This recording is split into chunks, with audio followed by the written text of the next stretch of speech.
کابل جانا انسانان در پکې مري په زرګونو افغانان در پکې مري ستا د خاورې دشمنان در پکې نه مري ستا د خاورې اتلان در پکې مري دماکې دې د دشمن په کور شورو شه د مور غېږ کې ماشومان در پکې مري کافران پکې پرانیستي تڼۍ ګرځي بس خو صرف مسلمان ور پکې مري دا دې نخې د غیرت دی خبر نه یې پیغلې کونډې شوې ځوانان در پکې مري په سینه کې دې ځای نشته د قبرونو ډېر سپینګیري مشران در پکې مري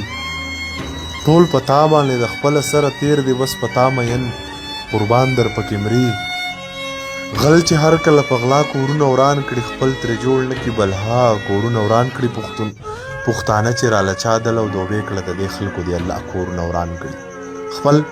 کورونه به یې خامخا ورانېږي څوک چې هر کله د چا کورونه وران کړي و ضمیره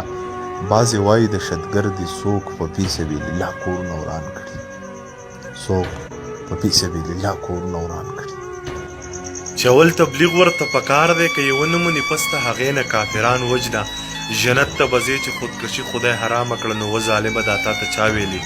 چې ځان وجنه جنت ته به ځې زه له جهاد خلاف نه یم خو یا امیر صاحب نو ته حکمونه د قرآن وجنه جنت ته به ځې د هغې چغې او سورې له تا نه څنګه هېرېدې له یوې مې مور د زړه ارمان وجنه جنت ته به ځې دا قرآن نه دي ویلي دا چېرته شیطان ویلي چې په مکتب کې ماشومان وجنه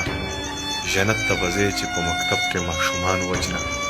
جنت ته به ځې